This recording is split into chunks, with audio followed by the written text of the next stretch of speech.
Assalamualaikum warahmatullahi wabarakatuh. Perkenalkan, saya Erina Nuralifianti, NIM 12640620217 dari MKS 3C.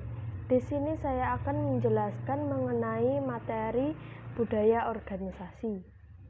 Yang pertama, pengertian budaya organisasi.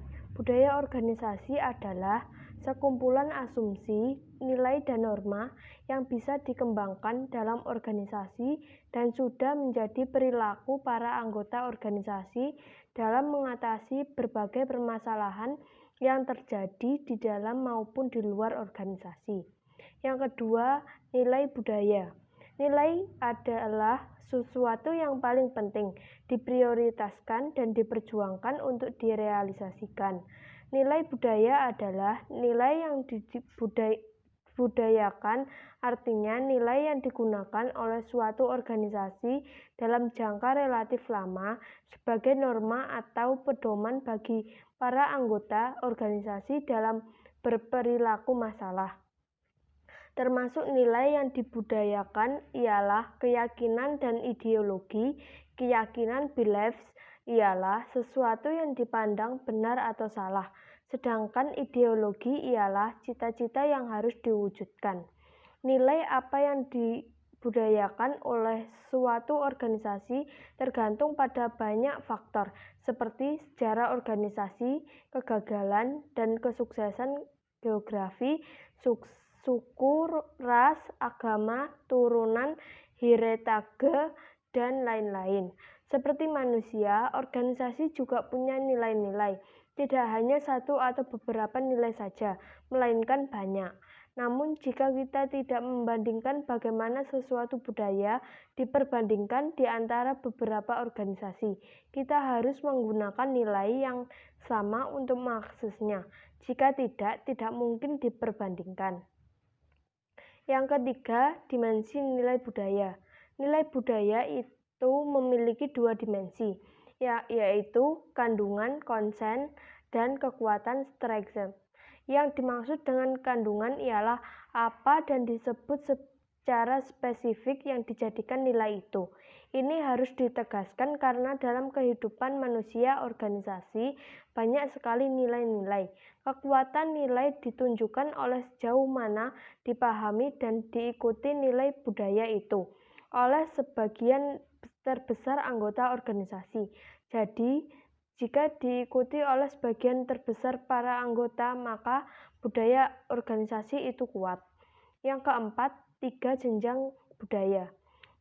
Menurut Change tahun 1992, budaya itu dapat dilihat dari 3 jenjang. Yang pertama, levels as, yaitu jenjang atas dan jenjang bawah. Jenjang atas ialah artifact and creation, yaitu benda-benda atau barang-barang hasil ciptaan manusia. Jenjang tengah ialah values, nilai-nilai, dan jenjang bawah ialah submission, asumsi-asumsi.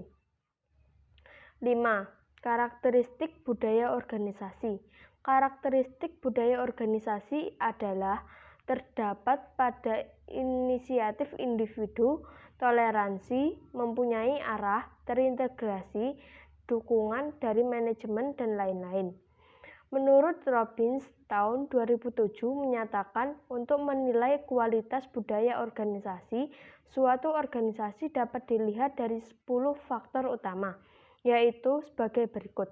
Yang pertama, inisiatif individu, yaitu tingkat tanggung jawab, kebebasan, dan independensi yang dimpunyai individu. Yang kedua, toleransi terhadap tindakan beresiko. Yang ketiga, arah, yaitu sejauh mana organisasi tersebut menciptakan dengan jelas sasaran dan harapan mengenai prestasi. Yang keempat, integrasi, yaitu tingkat sejauh mana unit-unit dalam organisasi didorong untuk bekerja dengan cara terkoordinasi. Yang kelima, dukungan manajemen, yaitu tingkat sejauh mana para manajer memberi komunikasi yang jelas, bantuan, serta dukungan terhadap bawahan mereka. Yang keenam, kontrol, yaitu jumlah peraturan dan pengawasan langsung yang digunakan untuk mengawasi dan mengendalikan perilaku pegawai.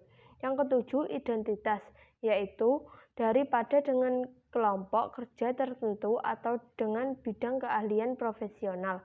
Yang kedelapan, sistem imbalan, yaitu tingkat sejauh mana alokasi imbalan kenaikan gaji, promosi didasarkan atas kriteria prestasi pegawai sebagai kebalikan dari senioritas, pilih kasih, dan sebagainya. Yang kesembilan, toleransi terhadap konflik, yaitu tingkat sejauh mana para pegawai didorong untuk mengemukakan konflik kritik secara terbuka. Yang kesepuluh, pola-pola komunikasi, yaitu tingkat sejauh mana komunikasi organisasi dibatasi oleh hierarki kewenangan yang formal. Yang keenam, budaya kerja.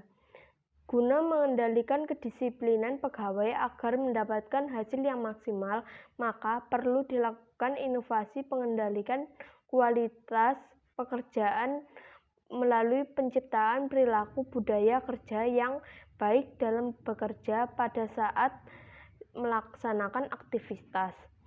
Budaya-budaya kerja yang baik tersebut diantaranya adalah bersih, rapi, teliti, rajin, atau disiplin, dan lain-lain.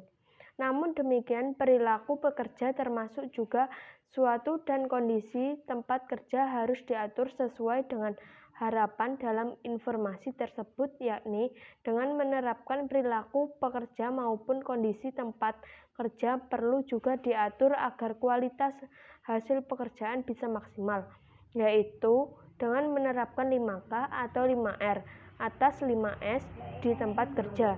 Yang dimaksud dengan 5K adalah kepanjangannya adalah ketelitian, kerapian, kebersihan, kesegaran, dan kedisiplinan. Sekian materi yang dapat saya sampaikan. Apabila ada kurang lebihnya, saya minta maaf. Terima kasih. Wassalamualaikum warahmatullahi wabarakatuh.